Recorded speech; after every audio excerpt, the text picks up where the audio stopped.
Welcome to the Beyond Cinema studio, Geeta, Sharmeen, Sergeant Roy.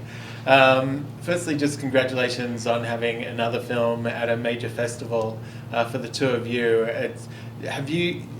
What was the reason why you came together to team up on this particular project? You both had a history of working on post-traumatic event situations, and both successful. Why capitalize on this? How this relationship developed? Geeta and I have worked with very similar kind of circles, so we were very familiar with each other's work. And then in 2012, we met for the first time actually on the red carpet at the Academy Awards, where both of our films were up against each other for documentary short. And that's Do you want to tell us who won that particular battle that night? So we then decided that we wanted to work on a project, and then Geeta came up with this idea, which I thought was fantastic, and that's how this journey began. That is kind of, let's just talk about that for a second, because that is kind of ironic, like that whole situation where having gone through that experience and working on Saving Face and like all the different projects, but when the levees broke and all these things that are so massive in their scope and the context is so important, and to go from those situations where you're dealing with broken families and people who are healing, quite literally, to a red carpet and fancy dresses and statues. How's that we don't actually talk about that often, but how is that for a documentary filmmaker to be playing both sides of that coin? It's a little surreal sometimes, I think, but I think we understand that it is part of the nature of what we do. I think we look at it as a way, obviously, to present our work to the world, and the way that social justice issues are resolved are by popular will. The more people that know about it, the more people that know about the topic, the better. So obviously, it's part of the game. It helps us immensely because if you think about it, in my experience, it's been that when a documentary film gets the kind of headlines, gets that momentum going, people sit up and notice, and then people start talking about the issue. And when people start talking about the issue, that's when we as filmmakers have started the difficult conversation that will hopefully lead to some sort of monumental change on that issue. And Roy, it's kind of a similar thing for you in terms of dichotomy between what your day job is, so to speak, and then coming to TIFF, although thankfully it's like still local soil. Yeah, no, for me, I'm very honored to be here. I had the opportunity to work with the Bangladesh female FPU for the last year in Haiti, and like we were talking prior to coming here, was people don't realize the sacrifices that are made by these officers. Once they leave the comfort of their home, they don't get to go back for another 12 months to 13 months with the transition. So and what they're facing in Haiti or in other missions throughout the world, it's surreal, but I'm honored. And when I had the opportunity to see the 3-minute trailer, and it's very, I was very moved by it when I saw it, because people don't realize the sacrifice that's made. And like I said, I'm glad to be here, and I hope all the best for them. Canada's got a rich history too in terms of UN peacekeeping. I remember quite a few years ago now, we were interviewing people about a film about General Dallaire. Romeo Dallaire, exactly. Rwanda. And so to see this kind of situation kind of pop back up, where it must have been a weird feeling being presented, this group of Bangladeshi women who were going to serve in Haiti as this peacekeeping mission. What did you think you were getting? Do you kind of just appreciate whoever's willing to do this, or do you kind of kick yourself and say, how are we doing this? Why are we doing this? I think sometimes we go in with a little bit of mixed emotions, but at the same time, when this was my third mission in Haiti, so I've had the chance to work with the Bangladesh FPUs in the past in Ivory Coast, and I've had the chance to actually to go to Bangladesh and work with them back in Dhaka. But looking at this female FPU, I felt, in all honesty, I felt sorry for them the moment we walked into the camp to start the training, because they were asked to perform a task or a duty on behalf of the UN, but at the same time, I knew just from my experience that we were asking a little bit more than what maybe their capabilities were, and at the same time,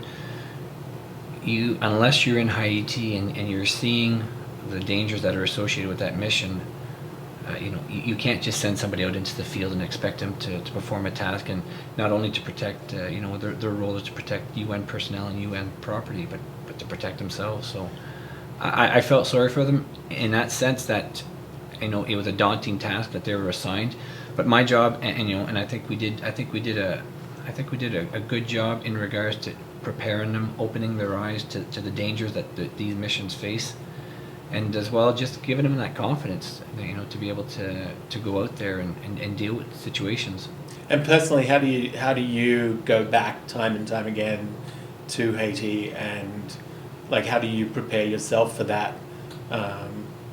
Is it just part and parcel of who you are in the job, or does it require something a little bit extra, something a little bit special? That's a tough one. Like I said, I had the chance to be in Ivory Coast when it went to civil war back in 2011. So once you leave that, that environment and you come home, people ask you right away, like, what is going through your head to go back into a conflict zone? But I think there's a lot of good that can be done.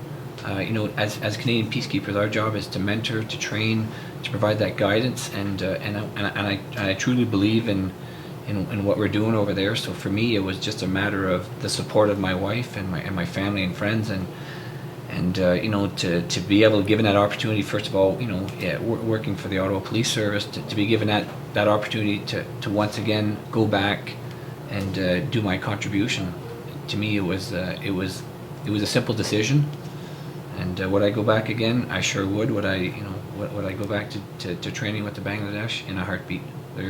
Undoubtedly, there's 11 FPUs in Haiti right now, and I've had lots of experience with the Bangladesh FPUs, the male FPU and the female, and without a doubt, one of the greatest people to work with. So I that's what keeps me going back. In all honesty, it's not the job, it's the people that bring you back, and that's, for me, I guess the best way I can sum it up. Is that a similar thing? Do people probably ask you, why go back into these situations, why go back into these, or this one specifically, an active conflict zone? It's probably a little bit different as well, but did you, as filmmakers, kind of feel like you had a responsibility to your crew and other people that you were taking into this situation, or do you approach it as the story's bigger than all of us? I think there's a little bit of both. As Roy said, mixed. There's a little bit of mixed emotions. You definitely feel responsible for your crew. I mean, I think that is, if you're taking your crew into situations that might be dangerous, you are responsible for them. And luckily we had Roy with us and a number of other people that we worked with down there who were part of the mission, who were obviously who helped us greatly, who supported us, who helped us, who gave us all kinds of precautions. But at the same time, the story is bigger than all of us. Obviously, as social justice-driven documentary filmmakers, we do these stories because we feel that they need to be told, that the world needs to know. And this sort of filmmaking really, and this sort of journalism is really the cornerstone of a democracy. People, without these kind of stories getting out there, change doesn't happen. Progress doesn't happen. Let's talk about the change then in this situation. These are a group of people who are marginalized on various grounds within their own infrastructure, within their own societies. In terms of just the actual pure storytelling, what is the unique thing that's happening here that's the story that needs to get out? I mean, look, this is a story about kick-ass Muslim women. They shatter your stereotype. I mean, if I was to ask you, could you imagine Muslim women from Bangladesh being peacekeepers all the way across the world in Haiti? Most people wouldn't. I wouldn't either.